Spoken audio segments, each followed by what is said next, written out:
Hata hivyo karibu sana. But I'm fine, So asante. Karibu sana msikilizaji, mtazamaji kwa show ya leo. Yes, for the first time listener, for the first time viewer, kwa majina naitwa Florence Owuor, mtaalamu wa lishe ama kwa kimombo nutritionist. Kwa wale tunatembea na wao kila siku kwa hizi mafundisho, karibuni sana na tuweze kunufaika kwa show ya leo. Yes. Karibu sana, na kama nilivyotaja kwa msikilizaji ni kwamba leo tutazungumzia mengi kuhusiana na mafuta mwilini. Na kwanza tuelewe kazi ya mafuta ni gani mwilini kabla tujue hii mafuta inatoka wapi. Good. So kazi ya mafuta, mwili inahitaji mafuta. Dosi mingi. Of course it has one important role. Kazi ya muhimu sana ya kwanza ya mafuta ni kusaidia kucushion organs, ni kukinga hizi viungo vya mwili zisiweze kupata like maybe tuseme kama zile shock or accidents like the heart must be cushioned with mafuta kiasi. Hiyo ni organ, hiyo yagona. All organs they have some too little amount of fat ya kuzicushion, ya kuzizingira, ya kuziprotect, kitu kama hiyo. Hiyo ndio kazi ya kwanza muhimu ya mafuta. Kazi ya ingine ya mafuta ni kucushion. Kucushion pia the cells, kusaidia hizo cells na kusaidia mwili kupata joto yake. Kuna kitu hiyo unapata inaitwanga thermoregulation. So kuregulate, the body must generate some heat, of which part of this heat is being produced by part of the fat ile iko kwa mwili, kusaidia hiyo mwili kukua na ile joto. So apart from cushion the organs, protecting the organs from the shocks and the accidental shocks, the other point is to lubricate the body. Unasianga ile kitu wanasemanga watu wanono hawasikii baridi. That misconception, if I would call it like that, that is also to support the system, the thermoregulation and the homeostasis, part of the body. The other thing bado hizi mafuta, kuna ile kiwango sasa tukiongea kwa hiyo topic ya leo ya cholesterol, bado zinasaidia kusynthesize na kutengeneza some hormones in the body. So those are three main zile muhimu sana, kazi muhimu sana ya mafuta kwa mwili. Yenye sasa mwili lazima ikuwe na hizo mafuta izisaidie. Jambo lile lingine tena kama sijasahau ni tena mafuta inasaidia kutoa mafuta ingine kwa mwili. Zinasaidiana. Vipi? Now when you talk of sasa now kama cholesterol, hiyo topic ya leo. Okay. Yes. Haya, tumesikia kazi ya mafuta katika mwili. Na hii mafuta inatoka wapi? Ni hii mafuta ambayo tunatumia kupika ama ni mafuta gani hii? Sasa good, kuna hiyo tuko na dietary fat na blood fat. Sawa? Unapata sasa dietary fat ni ile mafuta ambayo tunatoa kwa chakula. Sawa? Na kuna ile body fat ambayo ile mwili inakuwa nayo. Hizo ndio kuna kila mtu akona body fat yake. That is, ndio maana unajua kila mtu lazima kuwe hiyo fat ndio inatengeneza hii nyama, ndio inatengeneza tissues, ndio inatengeneza organs. So kuna hizo mbili, kuna hiyo body fat na kuna dietary fat. So those are two different things. Dietary fat ni hiyo tunapata kutoka kwa chakula. Na sasa body fat ni ile natural, ile that the body comes with it, that makes you to be who you are. The physique, the tissues, the heart, the organs, hizo ndio sasa hiyo ni the other part of fat. So I think our main concern is now the dietary fat. Ile ambayo sasa inaleta matatizo mengi kwa mwili. Of which sasa hapa kwa dietary fat ndio tuko na aina mingi za mafuta kwa mwili. Sasa hapo dietary fat is where our topic comes in, of which unapata mostly zinakuwa classified as lipids, because most utapata zinapatikana wapi? Kwa blood. So they are no, ukienda kwa hospitali utapata unaulizwa kitu inaitwa lipid profile ama blood lipids, utapimwa vitu kama hizo. Hizo utapata kuna zingine zinasema blood lipids, kuna zingine zinasema lipid profile. Lipid profile ni kuangalia sasa hizo types of fats zenye zinapatikana wapi? Kwa blood, au kama hizo zinapatikana kwa tissues. So now hapo ndio tutapata now the saturated fat, na hapo ndio tutapata the LDL, hapo ndio tutapata the HDL, hapo ndio tutapata the visceral fats, hapo ndio tutapata the neutral fats, hapo ndio utapata now the triglycerides. Now the different, because we have fats and oils. So because we are talking about fats, so hapo ndio tutapata all kinds of fats, na fats ziko mingi. Kuna tumesema kuna neutral fat, kuna nominal fat, kuna visceral fats, kuna HDL, kuna LDL, kuna triglycerides. So hapo kwa fats, hapo ndio unapata tena fats imegawa into other parts. Fats unapata imegawa into saturated, unsaturated, polyunsaturated, monounsaturated, ziko mingi. Uvicho tukienda hivyo tutapotea sana. Lakini fafanua kidogo, sababu kuna ile mafuta ambayo ni liquid, kuna ile ambayo ni solid. Tufafanulie tu kidogo. So good, So hapo kwa fats ndio tumesema hapo kuna fats and oils.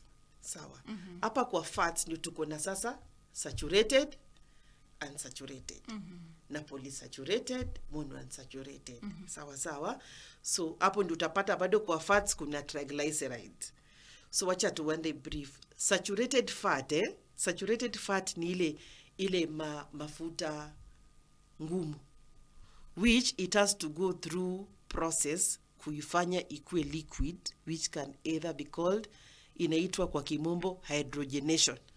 Hydrogenation ni ile process ya kuyeyusha hiyo mafuta itoke from fat or from solid to liquid. Sawa. That is saturated fat. Unsaturated fat, I try to be very keen so that we don't mention names. Kabisa. Good. Hawajalipia adverts. Now the polyunsaturated fat, it is more of a liquid, but inakuwa saturated at a room temperature. So unaona sasa kama ile imeyeyushwa ikakuja ikakuwa nini, inakuwa fat. So they all go through the same process ya kuzitengeneza, which is called hydrogenation.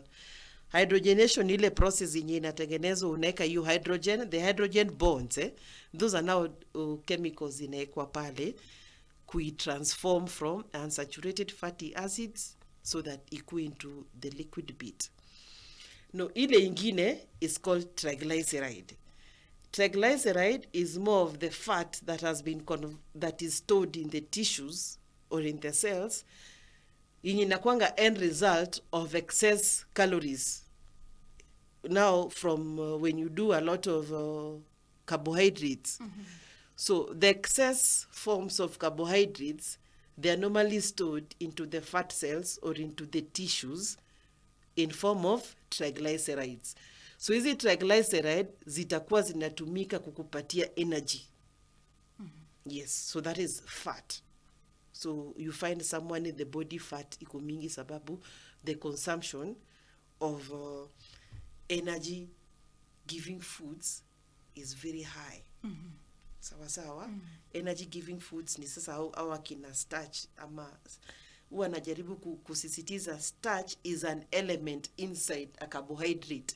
So the group is not starch, the group is called carbohydrates. So these carbohydrates in excesses, they are stored in form of triglycerides, where now the triglycerides will be converted, ukianza kuburn out ina changiwa inakupatia energy. So that is the groups of fat. Another fat that is here is called lard. Lard is also another type of fat. The other group which I'll finish about the fat, ile group ingine ni oils, Sasa oil ndio utapata kama sasa huyu mwenye anasumbua tu sana anaitwa cholesterol. Yes. Sasa huyu anasumbua tu sana. Haya, tuingie kwake sasa. Huyo mwenye kusumbua watu. So huyo mwenye kusumbua watu anaitwa cholesterol, amegawa kwa sehemu mbili. Sawa? Ambayo ni HDL and LDL. HDL inaitwa high density lipoprotein. Unaona inaitwa lipoprotein. Yes. High density lipoprotein, HDL. And the other one is called LDL. LDL is the low density lipoprotein. Now, so the word lipoprotein, it means most of these things they are coming from, there's a protein structures, like kama ni mafuta, it is like whitish in color substance. So what happens? The HDL is the high density lipoproteins, as I've said, it is the good. Hiyo ndio ile cholesterol mzuri. LDL ni ile cholesterol mbaya, ile mafuta mbaya. So coming to the question ile tulianza nayo, kazi yake ni nini? Ile nilikuwa nimesema kazi yake ni ya kutoa mafuta kwa mwili. Kazi ya HDL ni kusaidia kucushion, also very important, kusaidia lubricate the organs, one.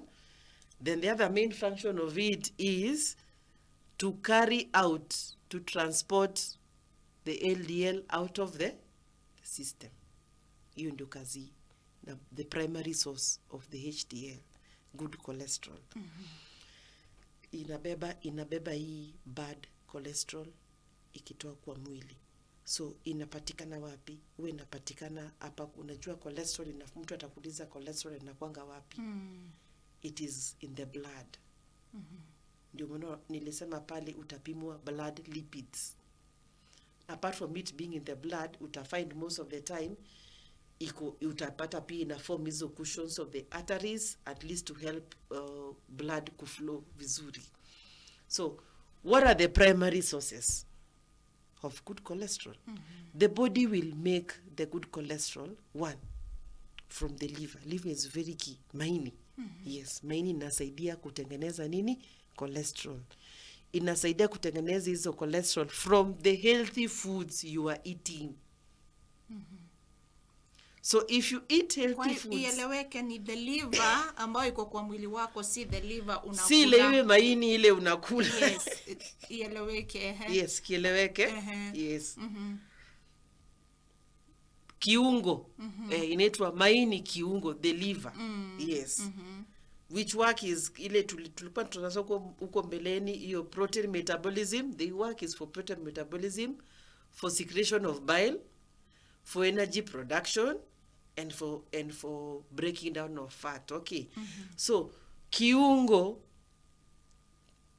maini inasaidia kutengeneza, kusynthesize fat to make the good cholesterol from the healthy foods we are doing what? We are eating.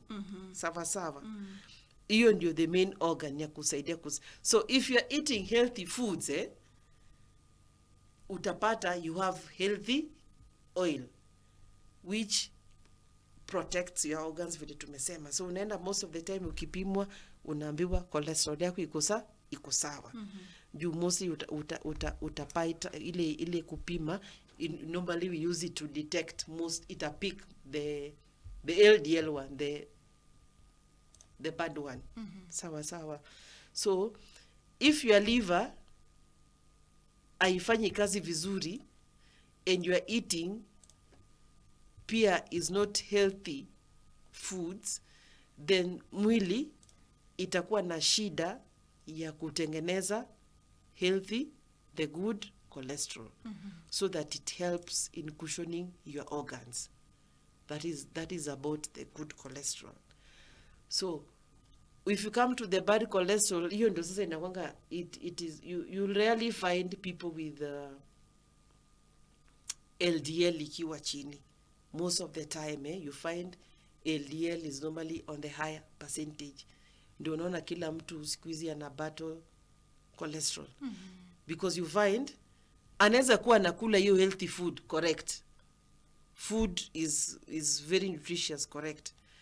But the cooking oil which was used to cook this food, wrong. Sorry to say.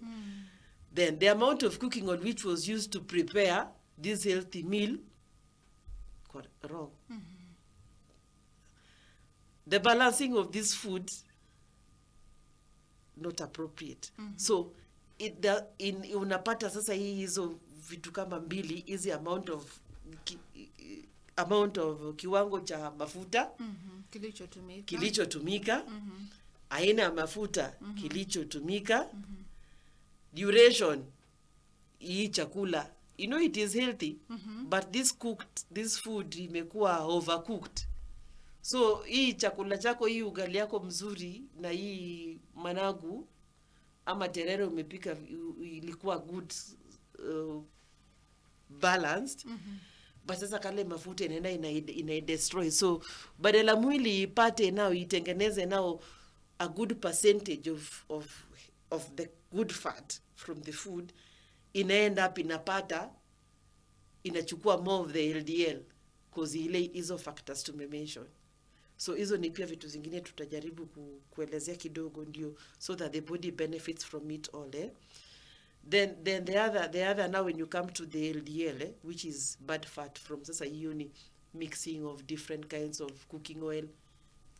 Tunasemanga leo anapata hii iko kwa offer, anachukua. Kesho anachukua ile, anaenda pata ile iko on offer, anachukua. Kesho ingine anaenda anapata ingine iko kwa offer, anachukua. Nilisema pale nyuma about hydrogenation. So una find different chemical content was used, zilitumika kwa kiwango tofauti kwa kutayarisha haya mafuta. So unapata hizi hydrogen bonds zinakuwa mingi sana kwa haya mafuta. Na your fat burning metabolism according to vile na kiungo chako cha maini na umri wako na jenda yako haiwezi. So unapata mwili yako inakuwa na a lot of bonds of nizite fat bonds. There's a lot of hizo bonds zinafunika mingi sana kwa mwili za mafuta, ambayo inashinda mwili kudhibiti, inashinda lile maini, lile bile kuilichoma. So you end up, your LDL levels are very high. So when the LDL levels go very high, now complications zinaanzia hapo. Juu sasa ile good cholesterol sasa na hakuna, ama iko kidogo, juu mwili hezi kosa mafuta. Ndio maana wewe una sweat. So ile mafuta mzuri imekuwa overwhelmed na ile mbaya, so haiwezi ibeba. So sababu haiwezi itoa, now the problems, complications starts from there. Na bado the animal protein and the plant proteins, plant proteins tumejua kuelimisha ni hizi legumes, dengu, maragwe, hata hizo zote ziko na cholesterol yake, but cholesterol zake ziko mzuri. Inaitwa sitosterol na ecosterol. Ile changamoto ambayo inatusumbua sana ni ile ambayo inatoka from the animal fat, because animal proteins, they have a lot of hidden cholesterol. Naam. Okay. Shikilia hapo tu digest hiyo, tuchukue mapumziko kidogo na tutaweza kurejea. Unasali maoni, zungumza nasi, nambari ya SMS 0712 223385 0712223385. Father Vitalis Baraza akiwa Island. Asante Padre kwa kufuatilia makala haya. Rizala hujambo, Blemivli na Jose na wote ambao wanatupata pale live kwa Facebook. Tuchukue mapumziko, tunarejea hivi punde, usiende mbali.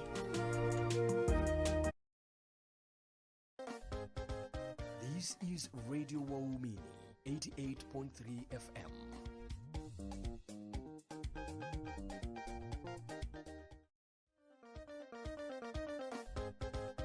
This is Radio Waumini 88.3 FM.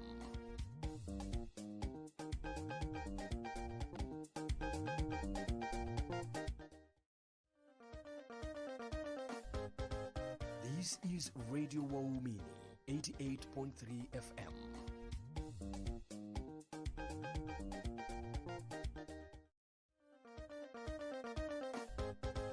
This is Radio Waumini 88.3 FM.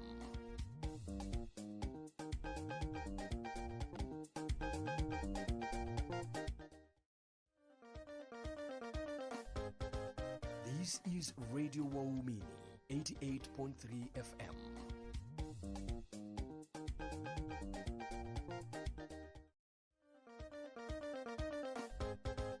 This is Radio Waumini 88.3 FM.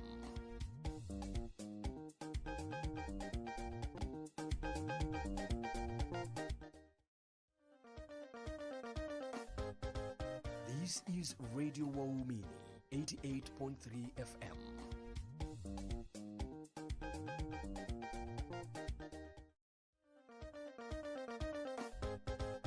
This is Radio Waumini 88.3 FM.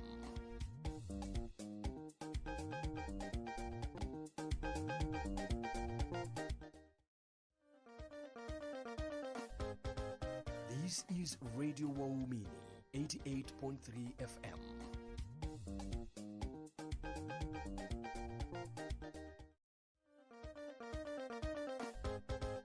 This is Radio Waumini 88.3 FM.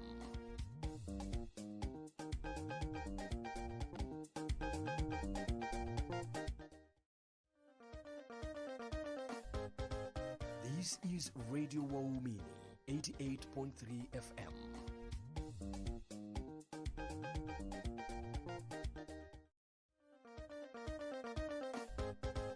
This is Radio Waumini 88.3 FM.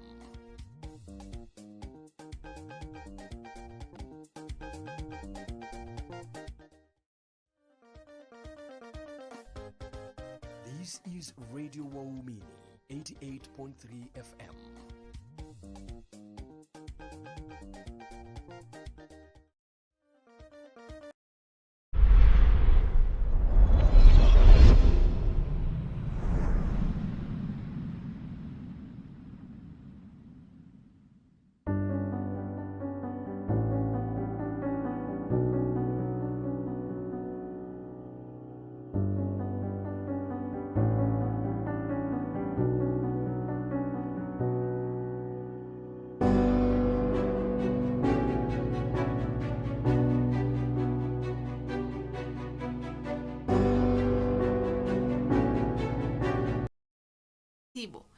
Naye Mungu Mwenyezi anaponya. Ongeza sala katika matibabu. Saa 6 inakatika dakika 39 na ni katika makala ya afya na lishe bora. Na katika makala ya siku hii ya leo tunapata kuangazia cholesterol, ukipenda mafuta kwenye mwili. Na tukichukua mapumziko pale alikuwa tunazungumzia mafuta ambayo yanatokana na vyakula ama proteins ambazo zinatoka kwa wanyama. Ningependa turudi kwake Florence ili aweze kuchanganua zaidi kuhusiana na mafuta hayo ambayo yanatoka kwa wanyama.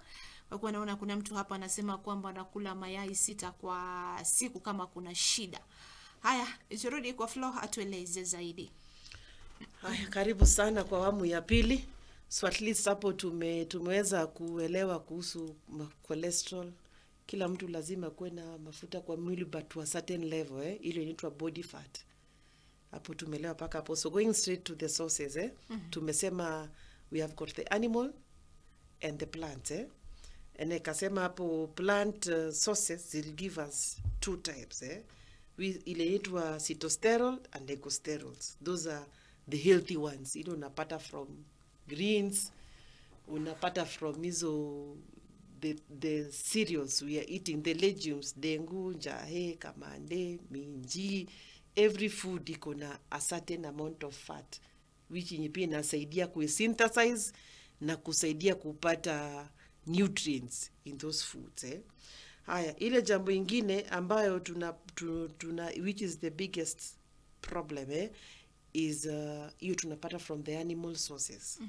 Because their fat is kind of hard. It is not easily synthesized it is not easily digested. Na hapo ndo changamoto huwa iko. Unajua hata ukienda kutafuta nyama ile unasema nipatie the lean, inaitwa lean, I mean inaitwa ngaji steak. Yes. Even that steak, it has got hidden fat, and that is why you find nyama is moto wa kuotea mbali, if there's something like that in Kiswahili. Yes, because the animal sources, the animal products, they have got a lot of hidden fat. Ni kama maziwa. Unajua maziwa iko na fat mingi sana. Kama ukiangalia sana maziwa ya ng'ombe, unajua hiyo fat inaitwaje kwa Kiingereza? Inaitwaje? Unajua maziwa ya ng'ombe na maziwa ya mama karibu inafanana. They share so many things in common. Inaitwa colostrum. Na unajua hiyo colostrum ndio lazima mtoto anyonye. Itoke hizo the first 6 months. So the same, you can imagine that cow milk ikiwa mzito hivyo, the amount of fat yenye iko wapi? Kwa milk. And milk is dairy product. Beef is an animal product. So these animal products, because they have a lot of hidden fat, zenye si rahisi kudigest sana kwa mwili, kuzistore kwa mwili ni haraka sana. And they easily form layers. So layers ni ile inaenda inafunika. So unapata tissue imejaa mafuta. Cell imejaa mafuta. Organs imejaa mafuta, because they are the things that tuna consume kwa wingi. Nikupatie example kama hiki kitu kingine pia, it is so viral about avocados. Hata kuna mtu ameuliza swali, anakula sana na anakula as a fruit. Yes. Mafuta yake iko vipi, Jacinta Kibe? Yes. So utapata, yes, avocado will give you healthy oils. Sawa, because it is fruit. Sawa. But now the problem is, the misconception comes here, whereby they are taught when you eat a lot of avocados, you'll be having a lot of, inatoa cholesterol. So unapata mtu anakula avocado 6 ama 10 ama whatever amount they're eating. So be rest assured, the mwili will only take that percentage it needs. If according to the kufanyia analysis or assessment, na yako inipatie, your body will only need like let me say a 0.5%, because unajua inaenda kuchukua cholesterol from all those other foods. Sawa. So once the body will have taken your percentage inataka, iwe ingine yote inaenda kuwa nini? Waste. Yes. So inakuwa waste, mwili inaibadilisha inakuwa ile bad fat. Because now the body does not need it. No, it is waste. Waste, it is bad. Inabadilishwa huko inakuwa hiyo fat. Sasa nafaa kula The same thing. Let me just finish before nisahau hapo. The other thing which eggs. You know, eggs is a dairy product. True or false? It is part of the animal feeds. And we are learning here about fat. There is cholesterol. But now we have to tujue tofauti gani mayai ya kukaanga na mayai ya kuchemsha. Mayai ya kuchemsha is safe, because you will not have distorted the amount of fat in the eggs. So una find example, umekula mayai ngapi? 6 ama ni 4. Naona mtu anacheka hapo nyuma kwa ama unapata mtu amepika mayai 8 na ugali, isn't it? So if nipatiane estimates, if one egg, just an example, if one egg will give you like around let me just give around an example of 5 grams of fat, just an example, because sijakuja na hizo levels. So you umekula ngapi? 8, isn't it? Ama ni 6. Hiyo ni how many grams? 30 grams. The body naturally will give you around, will take only around 5 to 10 grams of fat. Hiyo ingine inakuwa nini? Mwili kishachukua hiyo percentage inataka. Hiyo ingine inakuwa nini? Waste. So that is why you end up piling. You end up piling those cholesterols. Your cholesterol levels end up going very high. Now you develop more of the LDL because now you've overconsumed. So getting to the question, huyo msikilizaji anauliza kuhusu avocado. Avocado is healthy, yes, but you only need a piece in a meal. And depending also with your energy, inaitwaje, physical activity, energy expenditure. Because protein, they will give us high energy levels. Because eggs, the protein yake iko mingi. So if the protein consumption is very high, the energy levels will be very high. When the energy levels are high and the energy expenditure is low, what happens? You build up that cholesterol. Yes. So hapo ndio nilikuwa nimerejea pale, healthy food prepared in an unhealthy way. Unaona kama mayai? Yes. So hiyo mayai iko na mafuta. Ukachukua mafuta ingine ukaongezea. Putgan. Unaona? Ukaongezea mafuta ingine, ukakula mayai zaidi yenye mwili inahitaji.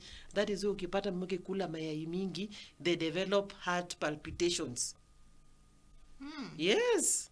Ask those who have been victim of eating too many eggs. They start developing, wanaanza kupata heart palpitations. Anakula mayai, roho inapiga na develop sweating ingine nyajaiona. Sababu gani? Hiyo kiwango ya mafuta ya cholesterol inaingia kwa hiyo moyo, mishipa haiwezi sustain. So palpitations become very high. Yes. Wow. So historia sisi kukula mayai 4, mayai 5, mayai 6. Then develop your palpitations. The first problem, angina pectoris. Angina pectoris is the pain in the heart. Hii inaletwa na nini? Hiyo mafuta. Before we go to the other complications. So please, let us tuondoke hii myths yati mayai is healthy, yes. Hakuna ile chakula mbaya. Mungu aliumba vyakula zote akasema they are fit for consumption. The problem is you and me overdoing and even doing them the wrong way. Yes. Because eggs, they're high in fat. Milk iko na fat. Ndio maana unaona kuna tofauti za milk. Unapata zikuna different times hizo zimetolewa mafuta and stuff and it is, isn't it? But hata ukitoa mafuta bado kuna mafuta inabaki kwa food because that is the way God created it. But now the problem is ukienda kukalia not your avocado, you eat it extensively. Hiyo mayai you eating 5, 6, unaongezea mafuta kwa wingi. You eat it without vegetables to help your vegetable kusaidia kuibind itoke. That is why you find pressure levels and heart issues are very high, especially the palpitations. Yes. So ukitaja hapo vegetables watakwambia wanakula na kachumbari na vitunguu mingi na nyanya na smocha. Yes, so vegetables they have a very vital role. Very key. Unajua ndio maana zinakuanga makamba. Hiyo makamba inasaidianga kubind. But unajua wakati unakula mayai kwa wingi sana na hakuna greens, hiyo mayai inaendanga inafunga bile duct. Yes. So inafunga bile duct na inaenda paka pale kwa gallbladder. It contributes to formation of what? Gallstones. The same to the bile. To the bile. Unapata sasa hiyo bile kuna kitu inaitwa kwa kimombo inaitwa cholestatic. Yes, cholestatic. Unapata imeingia paka wapi? Kwa liver, kwa hizo ducts. So the pain starts from there. So unapima unaambiwa, my friend, cholesterol imeingia sana kwa hizo manini ma ducts of the liver. So you end up suffering from your disease, cholestasis. Unapewa nini? Unaambiwa sasa we have to unatreatiwa. So what happens? The liver already also have got a problem. So roll ya vegetables is very key, sababu hiyo makamba hiyo unaonanga vile nakuwa hizo tukamba inasaidia kubind hiyo mafuta. So hata kama utakula hiyo mayai yako moja ama mayai yako mbili, hakikisha hiyo mboga isikuwe na mafuta mingi when you are frying the veggies. Very little oil, and the veggies should not be overcooked. Ndio ile turafi hizo tukamba iweze kubind na hizi tu mafuta tudogo tu mayai na tugali twako, then umalize kukula. You give it like 30 minutes after meal, then you drink hot water. Okay. Yes. Asante. Kuna mtu anashangaa ati mnakulaje mayai 8? Rosala wanakula mpaka 10 in one sitting Hujakutana nao huko kwenye mitandao ya kijamii na masahani kubwa. Hata hivyo, Mama Freddy unauliza, na je, mtu akifanya exercise Najua tu hizi malizia topic ya siku hii ya leo ni kubwa sana. Najua tukipata nafasi nyingine tutaweza kuiendeleza kwa sababu ya muda. Jackson asante, na nieleza kwamba pia umeingia. Faril Juma, thank you kwa pale. Lakini labda Flo, kabla ya kumalizia, sababu naona tutaweza kuendelea na mada hii ili pia tutafute suluhisho ni vipi ambavyo tutatoa hiyo mafuta ama cholesterol ndani ya mwili.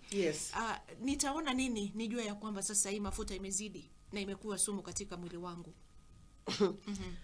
One, hiyo tulikuwa tumesema, unajua mafuta kwanza huwa inaathiri moyo. So one, palpitations. 2, kusweat sana. Achana sasa hivi ile kuna joto. Hata kama kuna joto nikiwa na cholesterol utasweat zaidi. Yes, because your tissues are having a lot of fat, so you will sweat extensively. Number 3, shortness of breath. Number 4, difficulty in breathing. Hiyo ingine kuhema, ndio ni hiyo ukipanda mlima. Tukipanda tu mlima kidogo hapa ni kuhema, kuchoka. Uchungu kwa moyo. Ndio kuna masaa unapata uchungu. Those like kama signs, hizo dalili za heart attack ama the other problem. Kuna wale wengine unapata masaa zingine, si kwa wote, headache. And headache ile imeenda sana.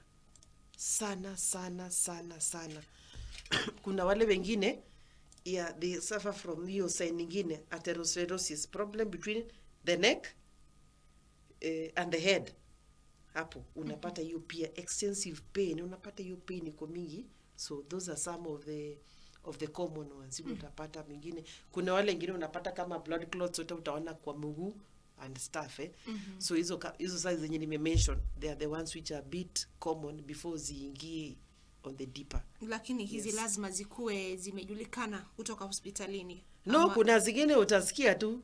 Yes, kuna zingine utasikia na unajisikia, unaona mimi na uko na mafuta. Like when you're walking, utembe upate unahema, you cannot sustain a breath. Unatembea umepata ka stairs first floor kama ya kukuja hapa studio, and you are like, hey, hiyo moyo cannot sustain it. That's an easy sign you can tell. Like walking. Unatembea kidogo, unafika mahali unasikia hauwezi, unasikia kupumua. Those are easy signs you can tell. Okay. Yes, like even that pain nowadays it's an easy sign you can tell, but for the pain of the heart watu wengi sana si rahisi paka you diagnosiwe. Like for angina pectoris watu wengi huwa wajui ni nini. Anadhani pengine ni kuchoka ama ni maumivu tu ya, maybe at times they are misdiagnosed for pneumonia. So hizo shortness of breath, hizo kuchoka, hizo ni common. Okay. Na ni vema basi mtu akahisi baadhi ya hizo dalili pia kwenda hospitalini. Usikae assume. Ni vema pia ukaangaliwa. Usianze kujitibu kwamba nilisikia nikianza kuhema niko na cholesterol. Exactly. Nilisikia Flo alisema nikihema niko na cholesterol. Muone daktari And the earlier you go the better. The better, sure. Yes, Kisha because sasa, hazina signs. Kisha sasa unganishe na diet mzuri. Haya basi, naona muda umekatika. Mimi nilikuwa nauliza mbona nikikula mayai ama keki nakuwa na pimples. Naona kama ni topic ya siku nyingine kwa kuwa muda umekatika, ili tuweze kupata habari. tukipata muda tutamwalika Flo tena kwenye studio zetu ili kupata kuendeleza makala haya. Tunashukuru sana kwa msikilizaji na mtazamaji ambaye amekuwa akifuatilia makala yetu siku hii ya leo. Na basi saa 7 yasalia dakika 4, na kumbuka pia pale kwenye awamu yetu ya 3 inakuwa ni ile ya spiritual marathon. Nilikupa kifungo pale jana, na ni katika kitabu cha Kutoka sura ya 4 mstari wa 10 hadi 14. Exodus chapter 4 verses 10 to 14. Soma kile kifungu nikija pale, basi tutaweza kukichambua kwa pamoja. Vipunde tumpishe Chris kwa habari za saa 7. Asante. This is Radio Waumini 88.3 FM.